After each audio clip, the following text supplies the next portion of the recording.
Thought Bubble Audio.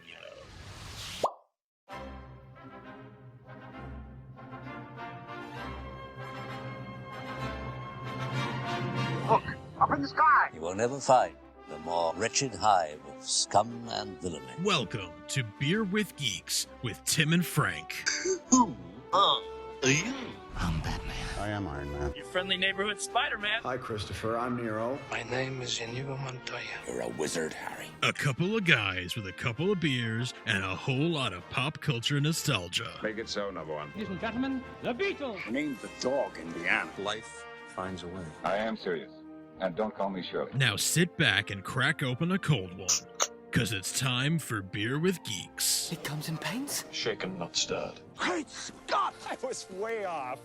I knew it started with an S, though.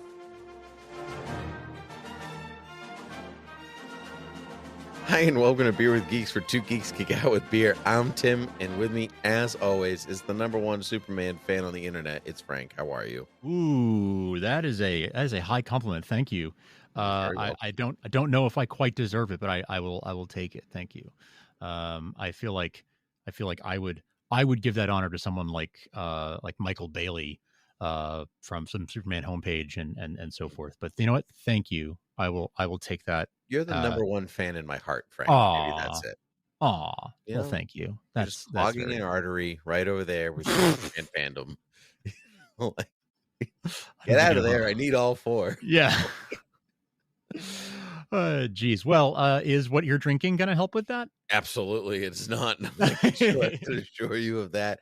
This is my last Boddington's Pub Ale. Nice. It is my last one because apparently I only drink on this show now. I don't have any. Sure. I have no beverages when we are not recording this show. You know, the same has been true for me for the last couple of months. Have I mentioned this? My wife decided to stop drinking a couple months ago. No, I did not know that. Yeah, she just decided, like, I'm just gonna take a break from alcohol for a while, for I don't know how long, but just she just decided to take a break. So she hasn't been drinking.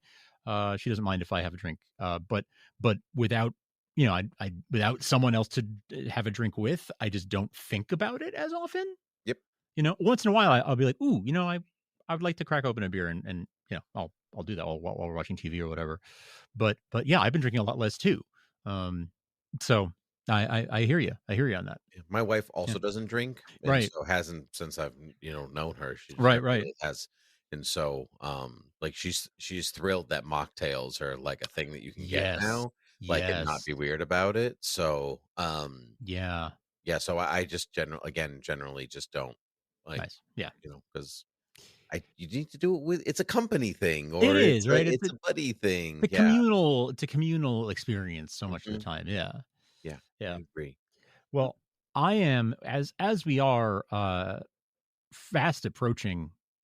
We are in the thick of the holiday season. We're fast approaching the end of the year, and being Christmas at all. Not only do I have my Christmas colored lights going on back here, but for those of you watching us on YouTube, but I'm also drinking a Christmas beer with lots of Christmas cheer. It is a St. Bernardus Christmas Ale. This is one of their Abbey ales, which is a Belgian Abbey ale.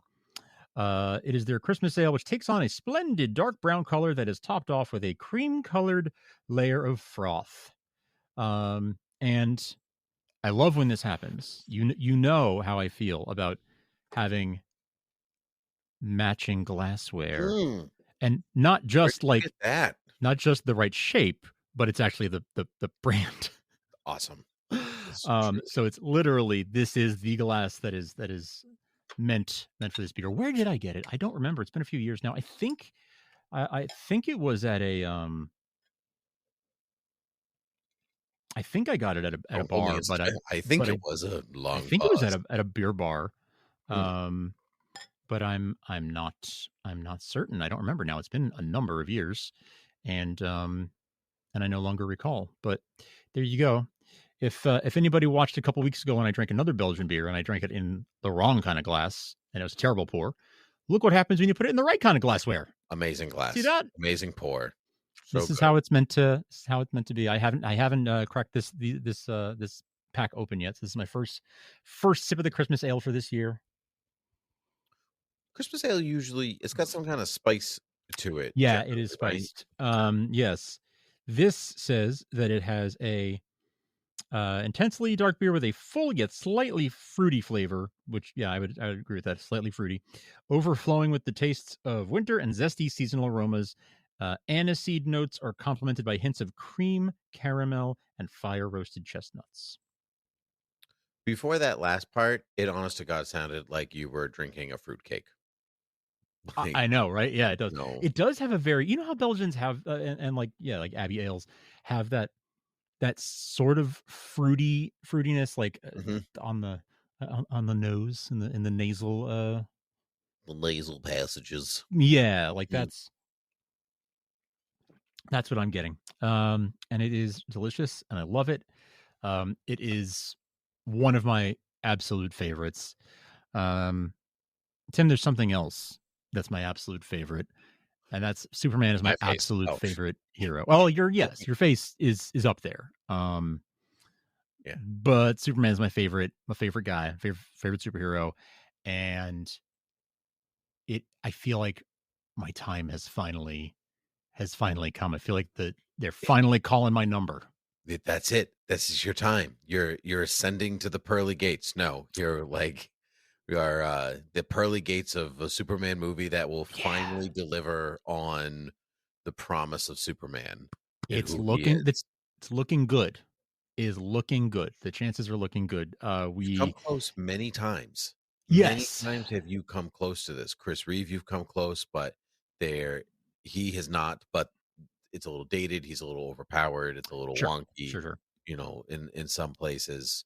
There's been classic, great absolutely, TV, but some wonderful Superman TV, but on the big screen, your time has come. Right.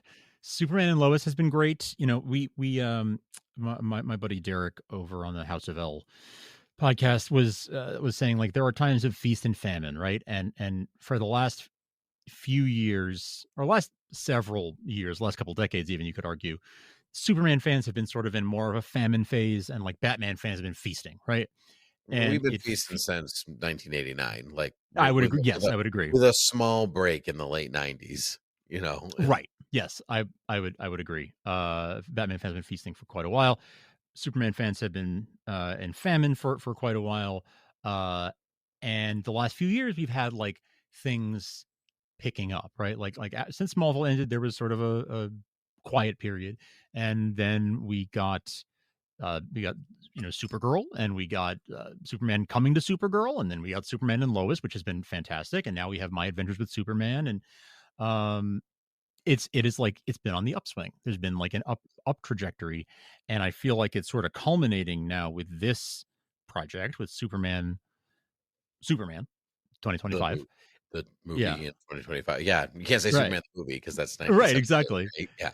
So this teaser trailer that they dropped this week, as we're recording this, it's December 20th, 2024, and so it just dropped. Was it yesterday? Was it really only yesterday? Just yesterday. Yeah, it was. Mm-hmm. Jeez. And I watched it so many times since yesterday that it feels like it was a couple days ago. It has the most views of any DC film, period. Not studios, just DC movie, period. And Warner Brothers. Most views for any trailer, both of them. Boom. Wow. That's very impressive considering the stuff that has come out of Warner Brothers over the years. Even big stuff that really drew people's attention, like, I don't know, the Batman, Joker, Dark Knight, like whatever. It has exceeded all of them. I'm looking at the numbers sitting over 26 million views just on the DC page, but obviously it's accumulated across all these other pages too. Sure. I think it's over 250 views. Wow. I like to use my lookup for that because it's a fun fact. That's a worthwhile. James Gunn says crypto really did take us home with over 250 million views and 1 million social media posts. Superman is officially the most viewed and most talked about trailer in the history of both DC and Warner Brothers. And he goes fantastic. Who actually watched it to make that possible. Fantastic. I contributed about 20 of those views, I think. Yeah. My count is definitely up there as well. It's a good trailer. It's a good trailer. Should we dive into it? Should we talk about it a little bit? We should. Truthfully, I feel as happy. No, this is actually, it could be foreboding. This is a terrible foreshadow, but when we were doing we've been doing this a long time already. So when that Force Awakens trailer came out, and we dived in, and we were pulling it apart, because if there's anything bigger in our geeky lives than Star Wars, it's Superman / Batman, depending on who we're talking about here. But honestly, as I age, they're the same level. They're not. I don't even differentiate. Like people, Batman's my number one, Superman's my number two. They're both number one. They are the world's finest in my heart. Yes. They're taking up the other two arteries. Like they're. This is not good. It's not good. I know there are so many other places they could inhabit in my. It could be in my nostrils, my hair follicles, but no, they're right for the heart. Right where I want them. They know the way to your heart. They sure do. James Gunn, it seems, also knows the way to my heart. So, do you want to go? We'll go through frame by frame, see what we're talking about here. Not frame by frame. We'll be here forever, but we can certainly just play it. We're opening up in the North Pole, the Arctic of some kind, right? And we see Superman crash to the ground, battered, bruised. First time I've ever seen Superman bleeding on screen. For real, because Batman's promise of making Superman bleed, I don't actually know if there was blood. I'm not positive about that. Yeah. Maybe he spit out blood when he was fighting Doomsday or something. I don't know. Superman Returns, I think when he got stabbed at that shard of kryptonite, I think he bled. Yes, you're right. You're right. But to see Superman this really battered and bruised, I saw James Gunn say, like, in his mind, this whole opening is like, to him, the state of America. The whole point of this whole thing is like, I saw that, battered and bruised. But I think that image, in conjunction with the first image that they released of Superman with him putting on his boots one at a time, is that like, I'm just gonna keep going, right? I'm like, no matter what, despite all of this, I'm just going to plow through and do what I need to do. And I love that. That's a really strong image without saying it in the trailer right away. It's about persevering. Right. Yeah. It also tells me he's not as powerful as we're used to seeing him in some respects, right? To see Superman that broken and struggling, you have to really get to a certain place. It makes you wonder what threat he was up against to leave him in that state. That man dressed in purple, probably. Most likely. But we'll find out about that as we go through this trailer. How did you feel about the beginning, the opening? How did it resonate with you? It was an interesting place to start, honestly. It set a tone that the first glance was sort of like, oh, okay, I'm with you. I don't know what's happening, but I'm with you. Yeah. Totally. I was like, this is a bold move to start your fresh DC Studios. I mean, Creature Commandos is out, but as far as like your big flagship is concerned, it's a really bold move to be broken and bloody. Like, this is what Superman has been in your minds for a long time. Kinda. So let's fix that. It's also the kind of thing that seeing Superman bloodied, the like shock value of it, so for lack of a better term, is something that you would almost expect them to hold back so that it has that impact when you see it in the film. So for them to show that right off the bat was an interesting choice in that regard too, where it's like, okay, you must have the goods if you're willing to show us this. I am wondering if it's not a completely linear narrative. Like, I wonder if this is actually, we're actually looking at the opening of the film. Could be. It's like, you're probably wondering how I got here. Kind of moment. And so I don't know, but we get some shots of Clark and the Daily Planet building, which I feel is just the same building that we've always seen. Isn't that weird? You film in all these different cities, and yet you always look at the front door of the Daily Planet. I'm like, it's the same building. How do you do that every time? It has a look, right? It has a look, and like it has the look. I loved it. I love the building. I had the same thought. Mm-hmm.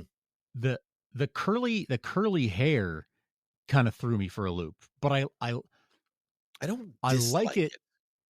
I like it in the sense that it makes his hair part of the disguise too. You know, like he doesn't have the slicked and spit curl when he's Clark. He doesn't even have it like sort of neatly combed. It's just sort of all over the place.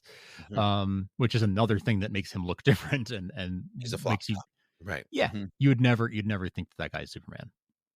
No, truthfully, there's a shot later on where he almost, as Clark, he almost looks puffy, like almost like he's not, like his cheekbones aren't as defined, and some of that's the hair. Obviously, it's a movie, so some of it's the lighting and the makeup and doing. But it reminded me of All-Star Gary Frank's. No, it's not Gary Frank. It's Frank Quietly's All-Star. Frank Whiteley and Grant Morrison. Grant Morrison, right? But the art is particularly his Clark looks puffy.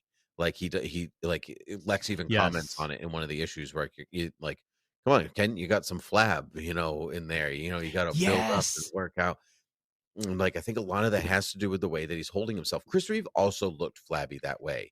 They did a really good job at between the hair and making him look really pasty in fluorescent lighting and all this stuff. Like it's really part of the movie magic of this. Yeah, Clark is in All-Star Superman. You're right. He's kind of husky, right? Yeah, he's a bigger boned kind of guy. But honestly, with that build, you would kind of believe that man is Superman in a way. But he does sort of hunch and So he's real hunched. If you look at that first shot of the inside of the Daily Planet, yes, visual cue here on the. Yes, for those watching on YouTube, you can see some of Frank Whiteley's art of Clark. Yeah, it's beautiful book. Always love when he keeps to fill out my All-Star, my Absolute edition. Yeah, so he does have that. Yes, they did a really good job of making him look differentiated from Superman. The curly hair thing threw me a little bit because it's different, but I don't necessarily dislike it. It threw me. I mean, I had seen a set picture of it, so I kind of expected it, but I'm always like, well, we'll see what it looks like in the movie. Yeah, right. Not necessarily in the set photo, yes. But I do like it. I like it enough that, like you said, like he does look different. Like that moment where he like turns around and he looks, like looks around at, I would assume Lois talking to him or whatever. Like you're like, no, that man is probably not Superman. But I always say, like, it's like when you pass a celebrity on the street, like you always do a double take. You're always like, wait, was that Gary Sinise? Or like whatever. Like you don't know, like because you're just not expecting to see them in your regular life. That's part of the beauty of the disguise. Have you ever spotted a celebrity on the street like that? Yeah, I passed Hank Azaria, actually. And so it was the same thing. Like, wait, was that who I thought it was? There's probably another one somewhere in my brain, but I that's the one that it comes to first. That happened with me with Tracy Morgan. I walked by him in Manhattan. And then another time I walked by Ben Stiller, but that was less weird because I knew that I was in a place where he was shooting a film. So I kind of expected to see him, but it was, I walked right by him. Like I walked between him and his security guard down the sidewalk. I mean, not a great security guard. If you're yeah, really. Yeah. And I was with my friend Vin, who, as you know, is a big guy. So I'm like, really? You let me and these two big burly dudes get between you and the person you're coming protecting? after Ben Stiller, truly. I mean, yeah, true, but it did seem like anyway. Yeah. We see some of the Daily Planet crew inside the Daily Planet. I love the look of the planet. It's like it looks like I want it to look like like the dream version of what you think offices or newspapers or whatever look like. Obviously, they don't look like that at all. But it is what you think a newsroom, quintessential, stereotypical newsroom would look like, right? Yeah, but but the heightened reality Exactly. Like obviously this is not what everything looks like, but No. In the teaser to the teaser, we saw some of the Daily Planet, like most of the Daily Planet crew, pretty much everybody but Perry, is in there. Jimmy, if you look really closely, you can see the All-Star Superman wristwatch Oh, on his arm, nice. like the red band and whatever. So I like that. That's Everybody fun. looks like they're supposed to look like. Steve Lombard's got a mustache. I'm happy. Yeah. Like, he looks like he looks like the tool that he is, and I'm Yes. yeah. Rachel Very happy about Brosnahan that. looks every bit the part. Like she didn't say a word in this Didn't have trailer. to. Didn't Said have it to. all in her face. Yep. Precisely. In the look and the way she turned around and without even seeing the trailer, I knew that she was gonna do that. You know what I mean? Like Yes. some people you can just tell. Yeah, like when Christian Bale was cast as Batman, everyone went, "Yes, of course, that makes perfect sense." And then we watched the movie and went, "Yes, it still continues to make perfect sense." We were right. Yeah. Yes. Yeah. Yeah. Yeah. And I was people very still excited cast about her Joker or her whatever casting. when- yes, of course. Yes. Naturally. I was very excited about her casting since the announcement, and I've felt like just like the Mrs. Maisel of it. Like I can see the connection between the sort of sassiness of that character and what I think Lois should be. And I was like, yes, okay, Yes. she can do this. Like I know she has the chops for that.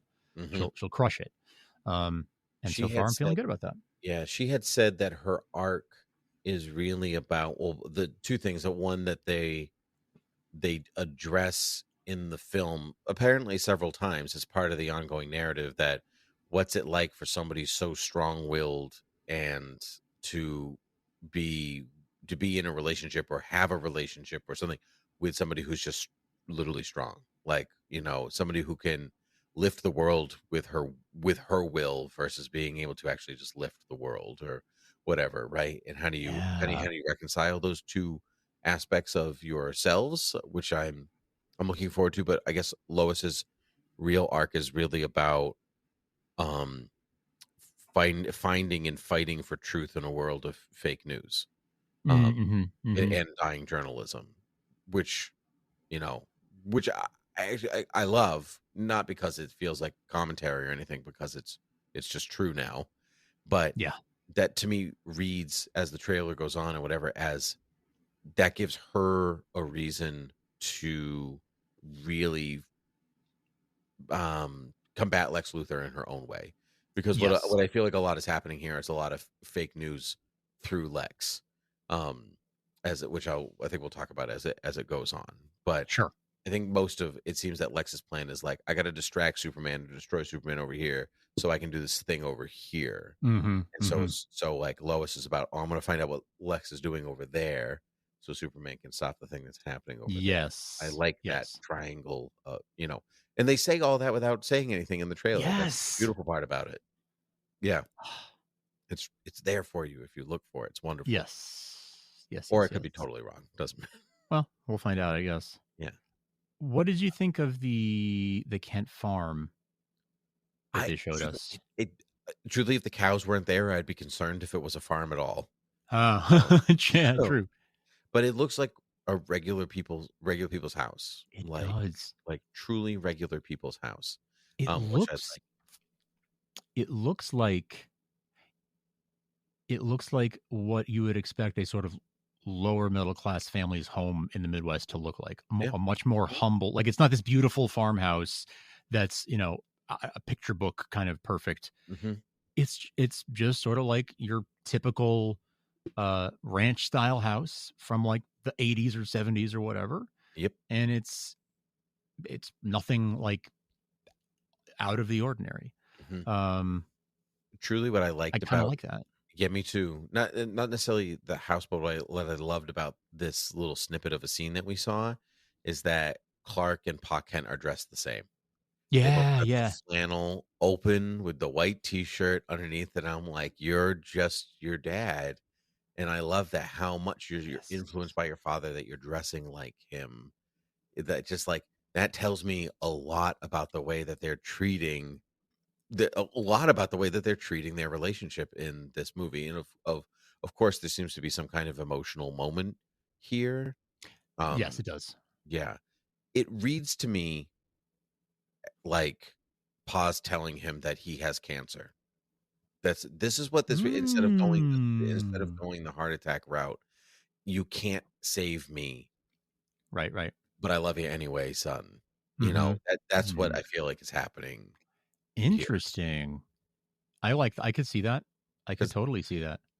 Not that this movie was written as a reaction to James Gunn's father passing away, but he passed away while he was writing the movie, or right before he wrote the movie, or there's something like that. So when it was called Superman Legacy, I feel like a part of that is the legacy that a son has with his father, and I think that really, not that you can't do that while your dad's still alive, but Pa Kent dying is really part of Superman's story. So I feel like that's the route they're taking. I don't know. What do you think? I like that. I didn't. My mind didn't go there, but I think that's very plausible, and would be a very interesting, different way to take the Pa Kent story. No, I thought it was, maybe I'm thinking a little bit too within the lines, within the inside the box.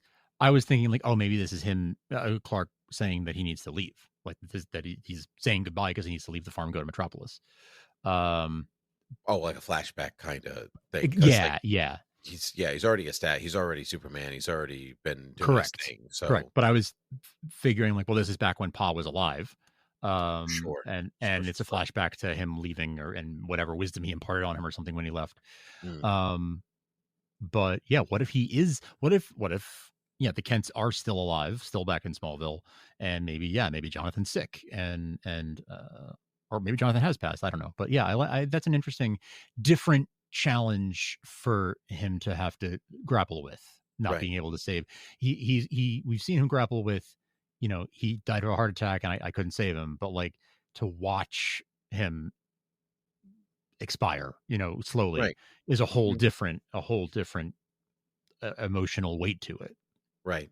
And I think I actually like when his parents are still alive. Like, I like that he becomes Superman, not because, or even travels to find out his heritage, not because of any tragedy or trauma, but because he just wants to know, and then in turn wants to do good for people, for the world, and that's the impact that they left on him.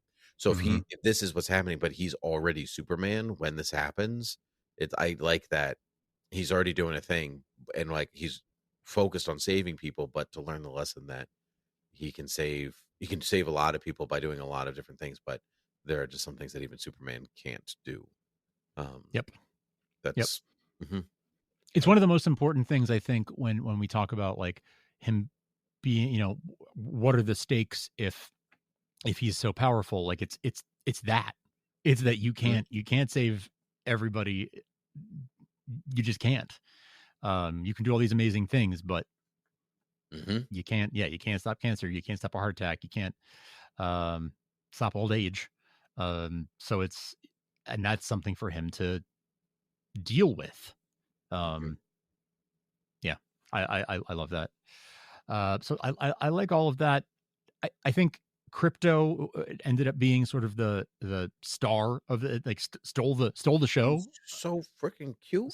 So cute. Little face. Very cute. I did see James Gunn say that's probably the nicest thing Crypto does in the whole movie. Like, he said, like, Crypto's like actually like a terror of a dog. Oh, that's funny. Which I kind of love. I like the idea, like maybe Crypto in some way has his own trauma that he's dealing with. Like he remembers Krypton. He's old enough, Sure. So for him to like just be a puppy, just like a loose cannon of a dog, but cannon with superpowers. Like, right. I do kind of like Superman, just like low-key, like, I gotta train this dog. Like, yes. I love that. I kind of love that he ran to Superman too. He didn't fly. Like, I like maybe he can't fly or whatever, he lacks the ability, but I do love just as soon as he was coming, I was like, oh my gosh, they're like not even holding back on Crypto in a trailer, like, right, yeah, with a cape, like they're just like with a cape, like just everyone, just so you know, I'm not tricking you. This is the kind of movie that you're in for. if you can't get behind the Superman puts a cape on his dog, maybe this isn't for you. Don't knock if it's for everybody else. You know? Yeah. Yeah. Exactly. Yeah. Exactly. Yeah. I love it. It's so cute. He's so cute. He is. Take me home, the fortress, obviously, which is interesting terminology, like that he considers the fortress his home, or maybe it's just language for the dog or whatever. But truly, to go from cute crypto to Superman saving a child, awesome shot. Just the best. That's just what I wanted. Just like, this is it. Look at him. He's saving a kid. This is what I want. This is all I wanted. It's the first thing you see him do. Like the first thing he does other than whistle to crypto, right? Like the first action you see him take is saving somebody. Yeah. Yep. Beautiful. Yeah. Intentionally wonderful. Yeah. Also looks cool. It is like a really dynamite. Looks dynamite. Looks fantastic. To use a really old slang. Speaking of somebody who would use dynamite, then we get our first glimpse of Lex Luthor. He looks exactly as I thought he was going to look. Bald Nicholas Holt. Yep. But looks just like Nicholas Holt. I wouldn't expect it to look any different than that. They're going with Luthor Corp instead of Lex Corp. Yes. Frank's very excited about this. Yes, he is. I loved that. I loved that because Luthor Corp is a Smallville thing. Oh, I know. Yeah, but I know. You know. Yeah. Lex Corp is what it's traditionally referred to in the comics and in pretty much every medium. And truthfully though, not really though. I think I think Smallville really changed that. Like, because you watch any version of any version of media besides comics, and I think Superman the Animated Series, which was pre-Smallville. Yep. But anything post-Smallville, it's always Luthor Corp now. Post-Smallville, yes. Always Luthor Corp. Was it Lex Corp in the Snyderverse? Now I'm second guessing myself. I don't remember, to be honest with you. I don't remember. Yeah. But I'll say this, even at the end of Smallville, the last shot we see of Lex, like the Luthor Corp sign falls and there's an X in there, sort of a nod to like, oh, maybe he's going to change the name of, I think the idea is that he changes the name of the company to Lex Corp to sort of get Lionel's name off of it, right? Make it all about him. But I love that they went with Luthor Corp here and that they showed it to us in big bold letters, like this is what it's called. Me too. I love it. I personally, I love that anything is like, just FYI, everyone, Smallville's great. This is like a way of showing it to people. Luthor Corp. But now it's almost like Smallville's been out for so long that now it's like you're including things that are in some ways like legacy things. They are like making the fortress like the ice the ice fortress. Like now that's a thing that has like surpassed its time. Now it's timeless. Luthor Corp. Yeah. There's a glimpse of somebody on the building of the Luthor Corp building. It's confirmed that that's the engineer. Okay. And so I have no idea what she's doing up there, but we at least know that is the first look at the engineer. Okay. Interesting. Who is in here. I knew she was in it. I didn't realize that was her. We get a shot of Lex in a suit with a revolver. Lex is very expressive in this trailer. Yes. I'm truthfully, I'm a little concerned he's overacting. If I have to be, I'm not getting that vibe from anybody else but him. Right. Yeah. It definitely gives me the impression that he is like unstable, megalomaniacal, like just totally off his rocker, and dangerous, like criminally insane. Which is a very it's good. I'm not complaining about that. I saw that James Gunn said that he's very mad scientist. They're going for mad scientist, but like so much so that like they say he's more of a sorcerer than a scientist. Like the science that he does is so beyond real science. it's just sorcery. But he's like, but James says, I'm not interested in the real science of it. Like, it's just like, it's Silver Age. Like, okay, how you do that? Science doesn't really matter. Honestly, I love that. I'm really tired of like, well, this is how it's probably real. Who the frick cares? Like, just just let the man cook. Yeah. And if he's gonna cook up some wizardry to like defeat Superman, grow a kaiju or whatever, that's not real science. Like that's none of that's real science. But Superman's not real science either.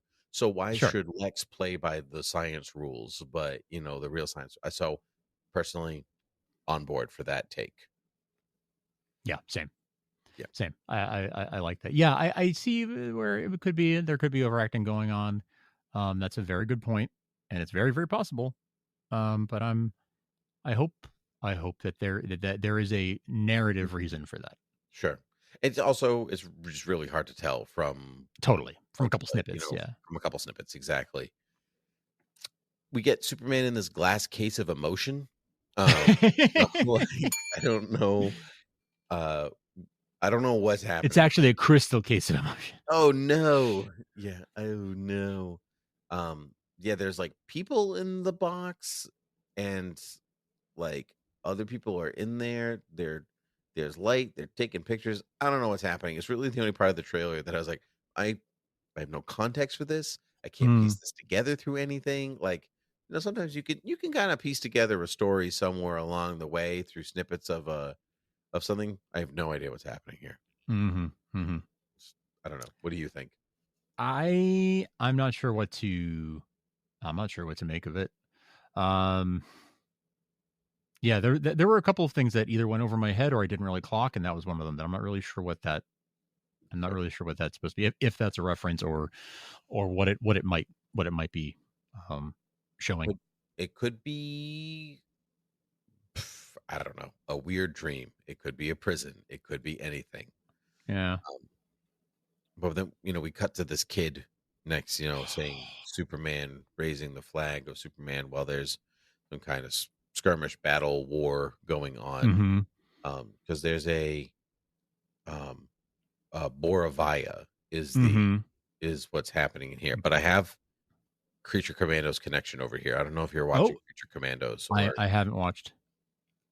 We'll do a little bit of spoiler. I'll do it as spoiler free as I can. One, Creature Commandos is great. It's so good. Do recommend. But the Clark in earlier, he's holding a newspaper. I think it's Clark, might be Lois, is holding a newspaper. The newspaper Daily Planet says Hammer of Boravaya creates havoc downtown. And it's got a picture of a really blurry figure. Okay. That looks rather large. However, and we know later in the Superman trailer that it says Boravaya on the news, so that we know, or Bavorian or whatever, so we know that's where the action is taking place. However, that blurry image looks almost identical to a snippet of Gorilla Grodd that appears in Creature Commandos. Ooh.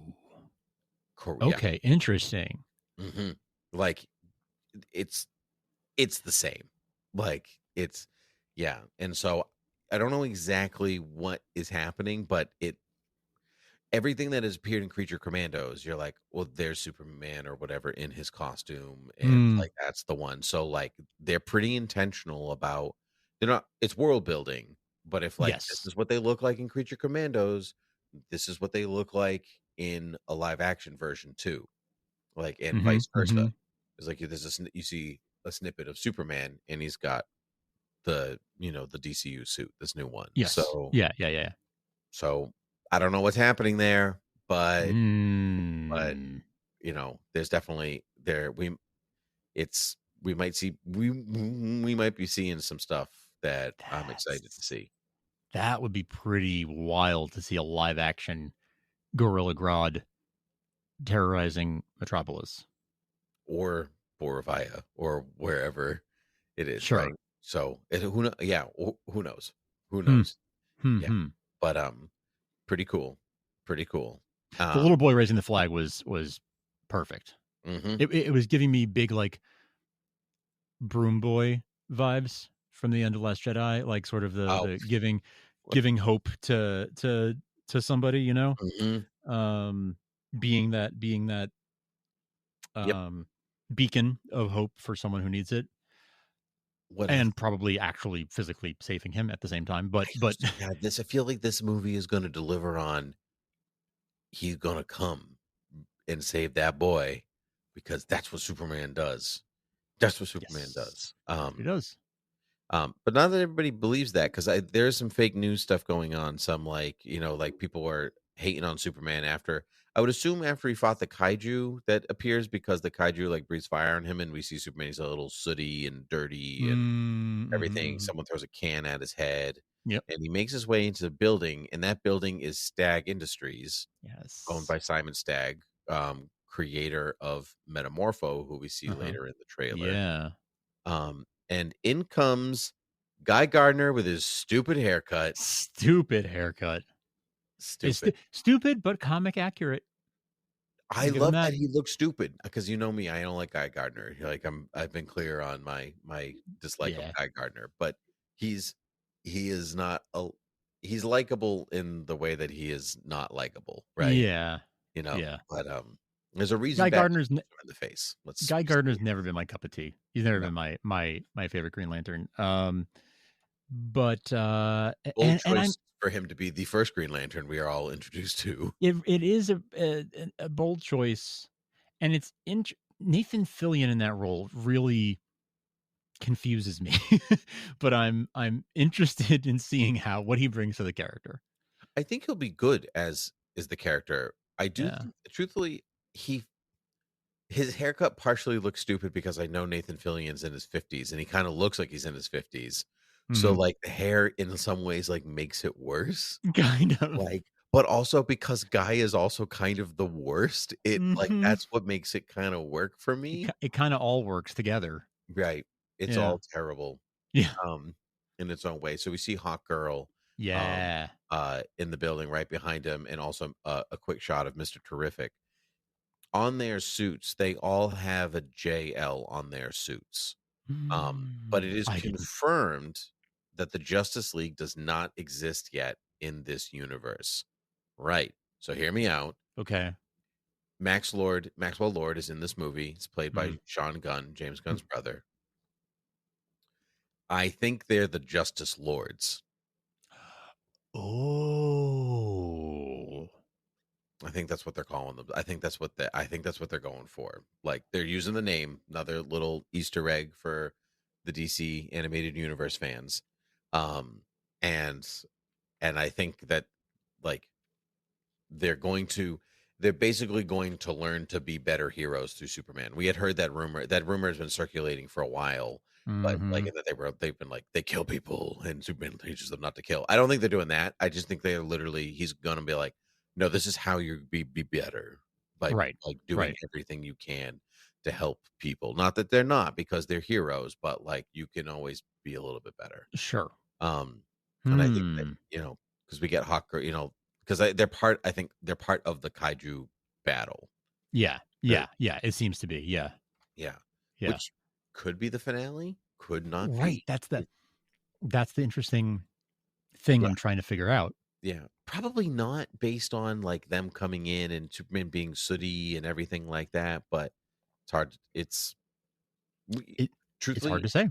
Hard to say, but also I think James Gunn is way smarter than like, I'll show scenes from the third act or the fifth act of the movie in my, in my teaser trailer. It's too tightly controlled for that to happen.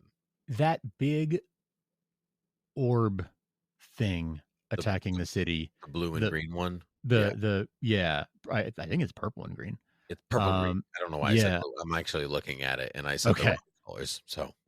So yeah, that one, that has final act energy to me. It does. But I don't know. I mean, that shot of the two, I think we're skipping ahead a little bit, but the two of them hugging in front of it, that has the I'm gonna die energy, like, give me a hug kind of thing. Yeah. Before I go off to war, like, it has that kind of energy. But I don't know. I don't know. It's the Sun Eater, do you think?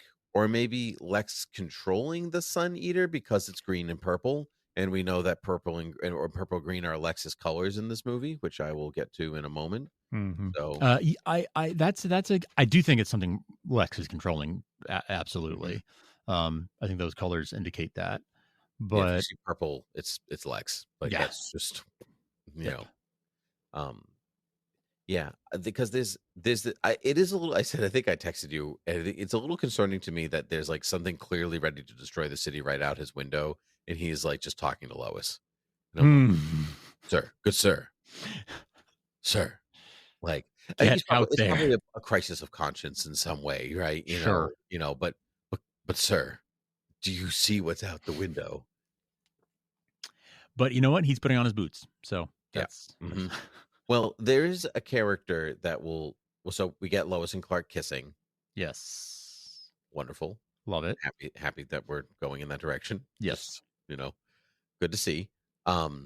Superman crying over a robot in the Fortress of Solitude. Looks like the fortress. It didn't even occur to me that the fortress wouldn't be crystal. So when I saw some, people online being like, first look at the fortress, the crystal, and I'm like, yeah, obviously. Why wouldn't it be? And then I remember that sometimes it's not, depending on what you watch, right? Yeah. And especially if he's borrowing from the Silver Age, right? Yeah, crystal comes from Superman the movie. Yep. So, but in that shot where he is over the robot, in the background, if you look super carefully, like over his shoulder, you can just vaguely make out what appears to be like a replica of Marlon Brando's lab on Krypton. What? Yes. There are these tower structures. I see it. That have like horizontal lines across them. Those are straight out of the set from you're the planet totally Krypton. Right. That's right. I forgot about that. Yeah, right, 'cause that's what they're like. His pod is in, basically. Yes. Yeah. Exactly. Yes. Word. So that is clearly modeled after that. So that's cool. But we think you pointed out to me. I was like, what is this robot? Is it like Brainiac? But it wouldn't be Brainiac if he's like mourning it. Right. But then you pointed out. I said Kellex. Yeah.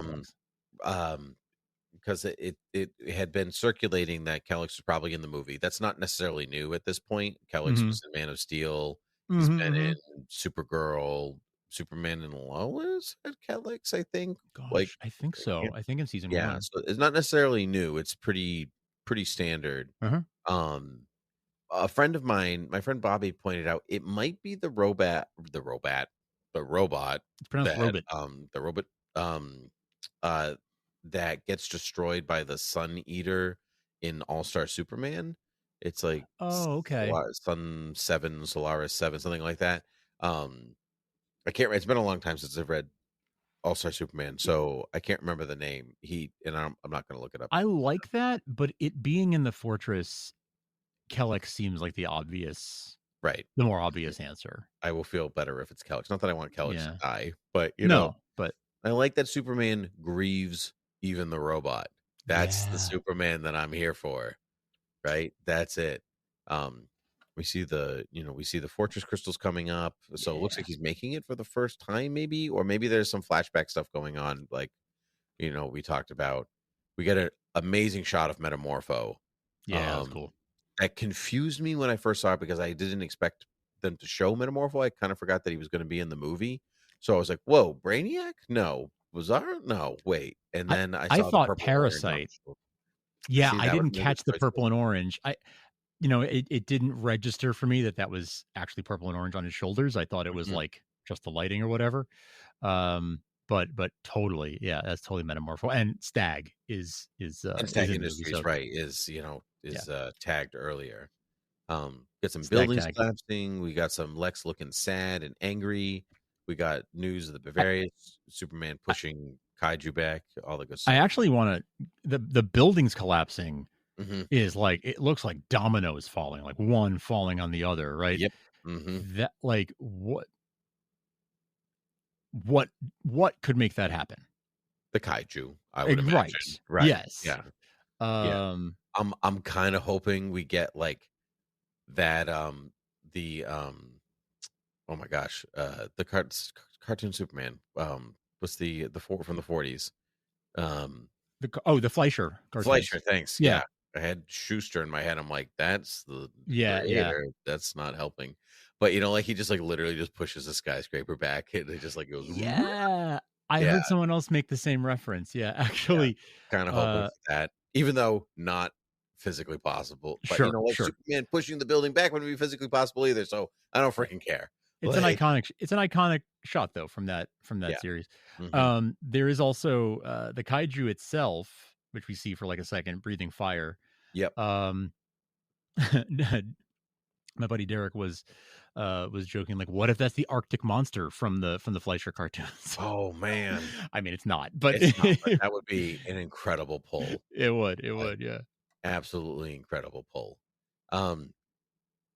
I do like the look. I do like Superman fighting a giant kaiju. Like it's one actually new for a Superman. Yeah. Like film anything really, like apart from maybe some definitely some animated series, Justice League stuff and whatever. But for live action, I can't think of anything that comes close to that except for Superman fighting Doomsday, right? Or like Steppenwolf or whatever. Like, but that's like that's not the same as a 50-foot tall monster.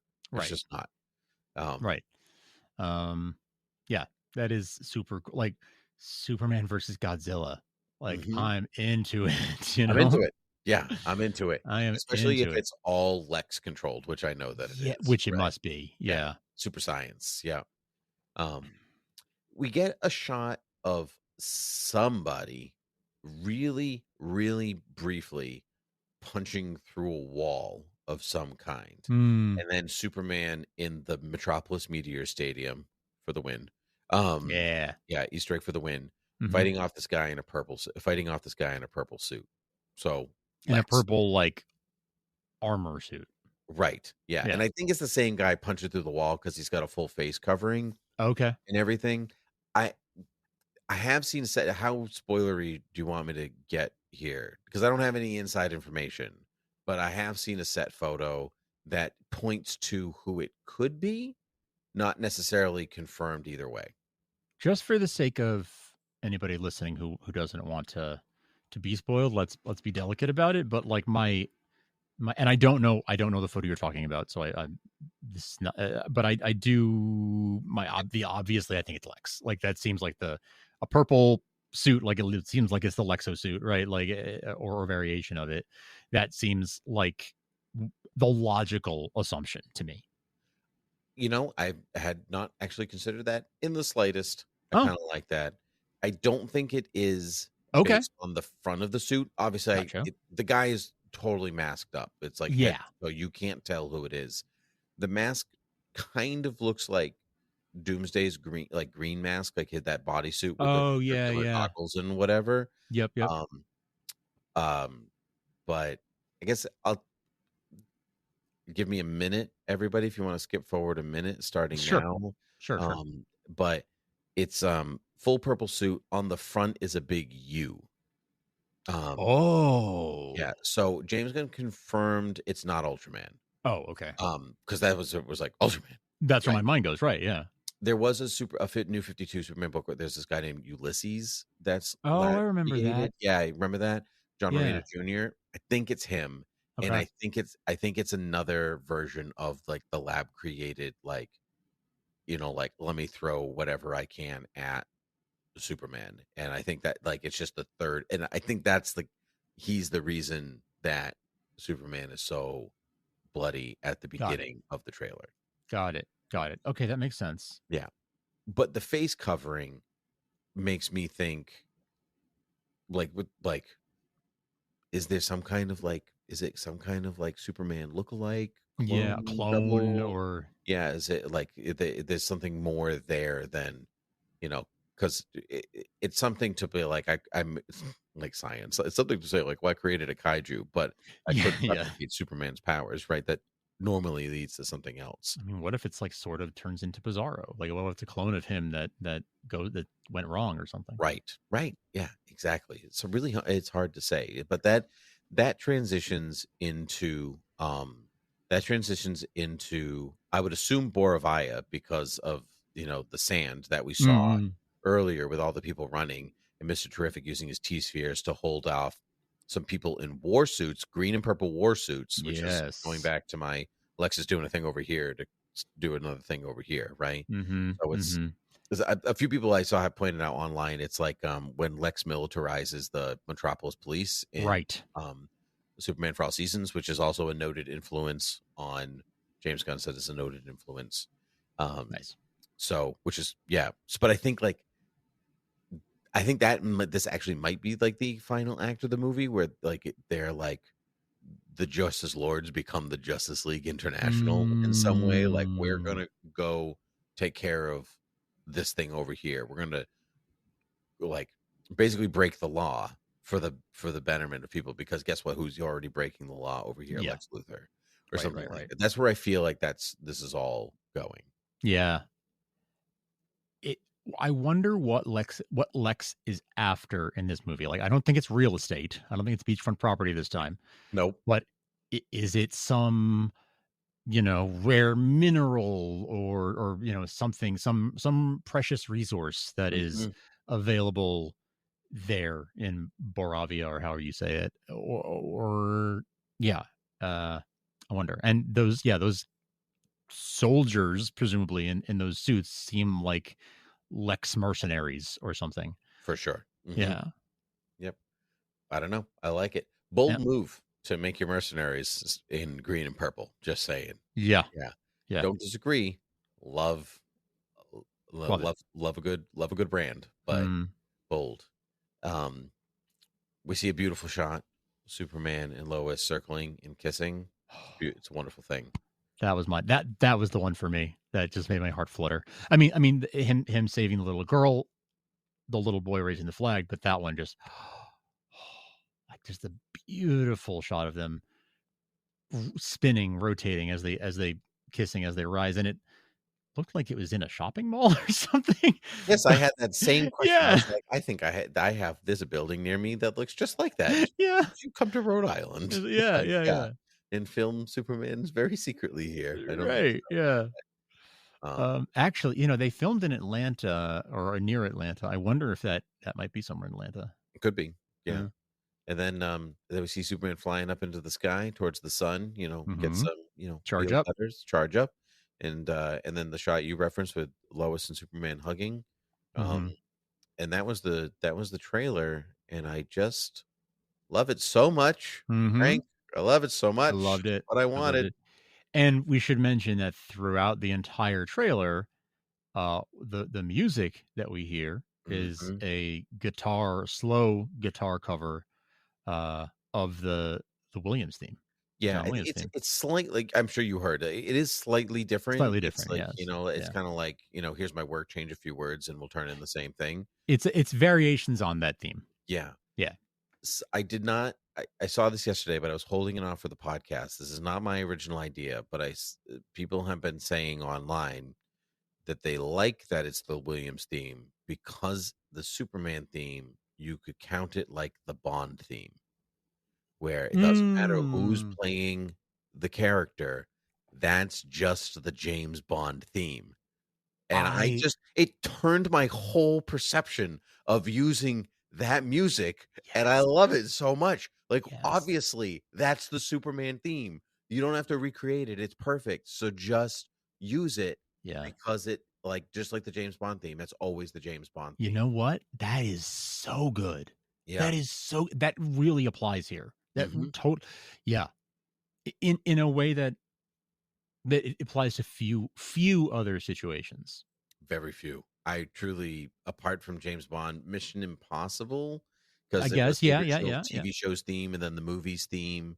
It's theme itself is too iconic to not use it. Yeah, And I in kind of some think the ways, same thing applies here. Star Trek movies, then Next Generation used the same Yeah, yeah. theme, like You're never going to have a Star Wars movie that doesn't like use some of those themes in it somewhere, like right. It's got a sound. Well, sometimes that's not true anymore. Actually, they like they do move away from the Williams sound. well, they don't use the score completely, but some of the leitmotifs still make their way their way Right. into When the it. Force shows up, the Force theme is present. Right.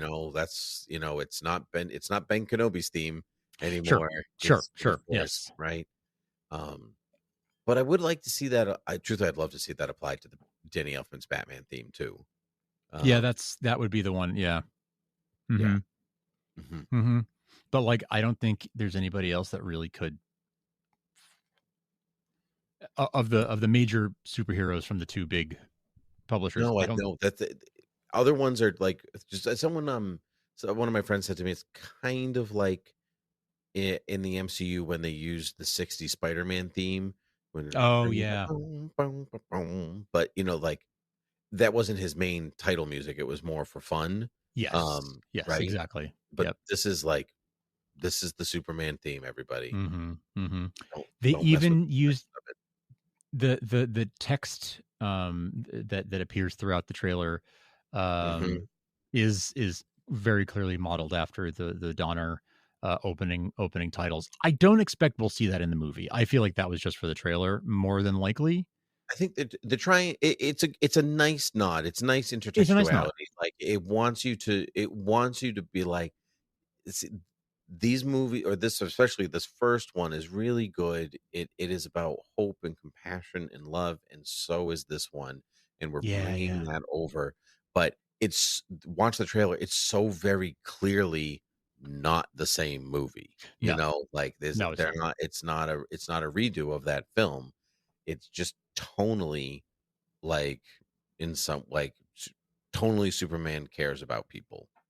That is not to say that other Supermen on other medias and whatever do not care about people. That's right. Unfair to say about any of them, really. Yeah.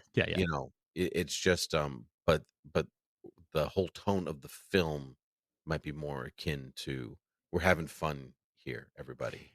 Yeah, we're gonna have some fun, uplifting, joyful, hopeful. Yeah.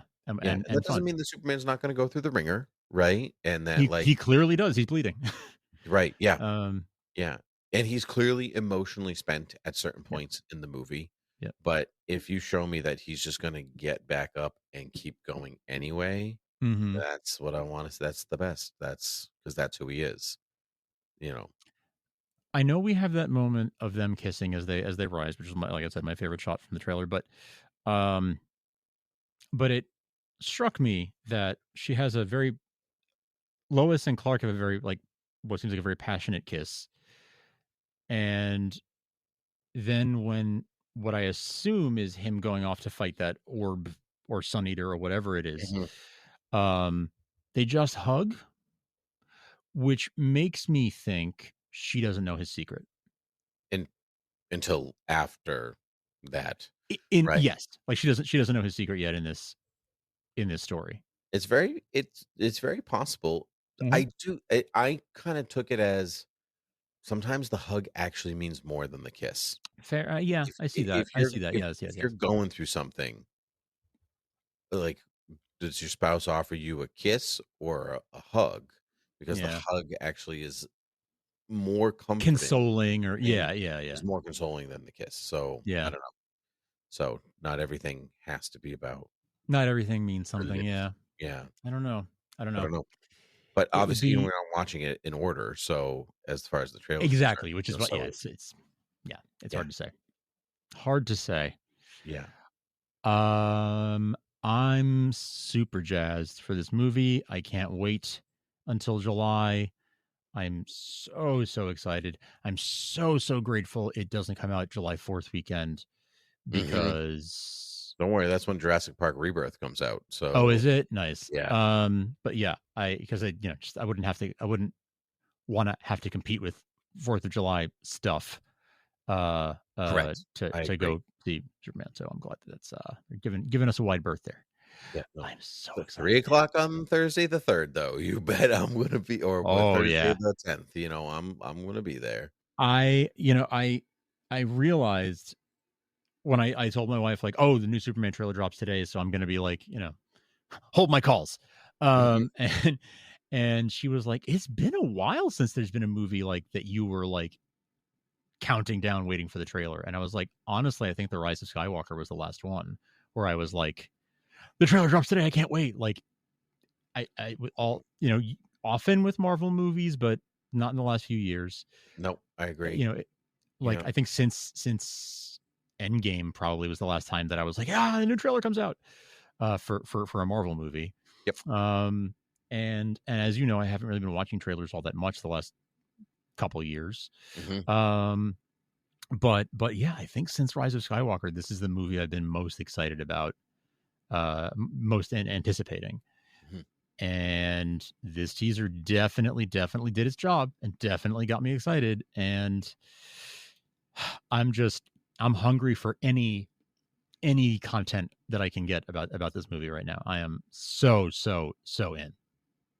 I think I was going to see it even if I didn't see a trailer, but I think like I could just go to see the movie now.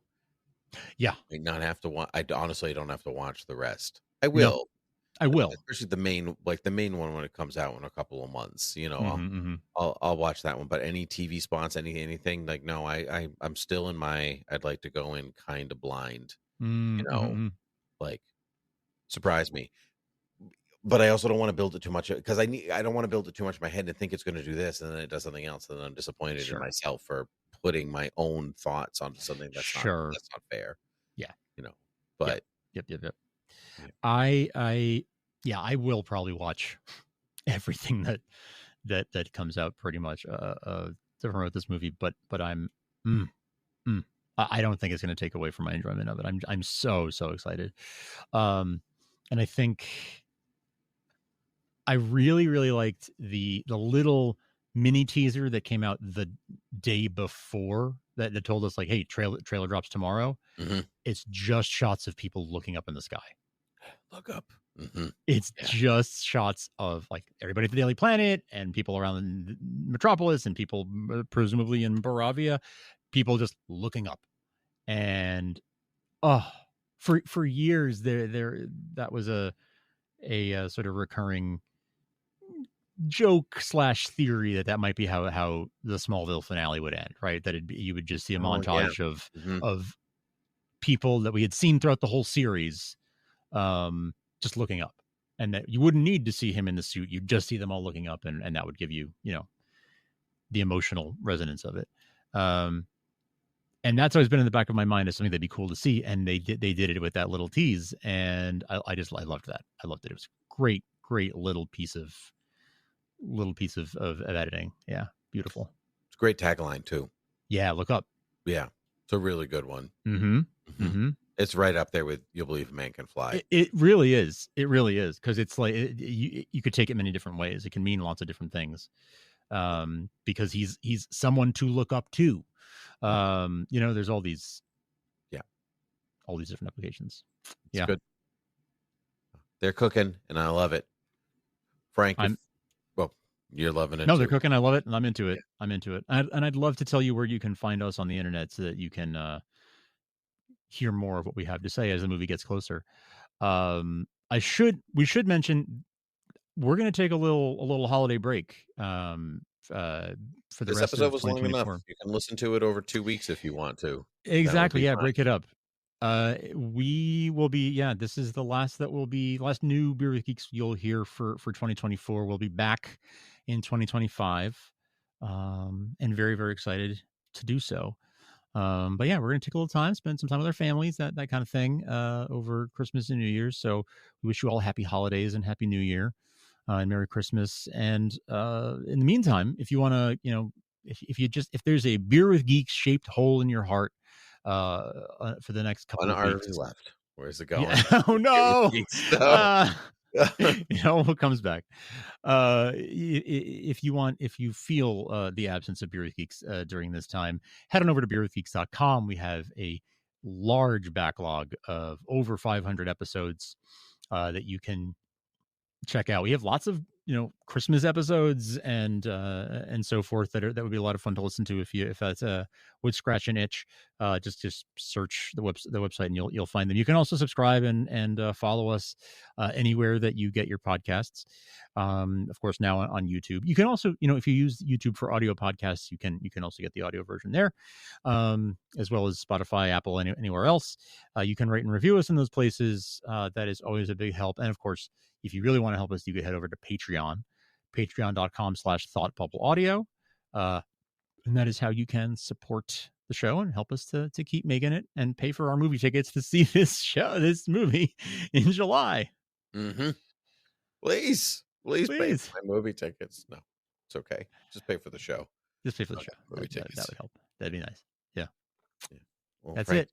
It's an absolute pleasure to talk to you. I wish you the very best Merry Christmas, a Happy New Year. Same to you, my friend.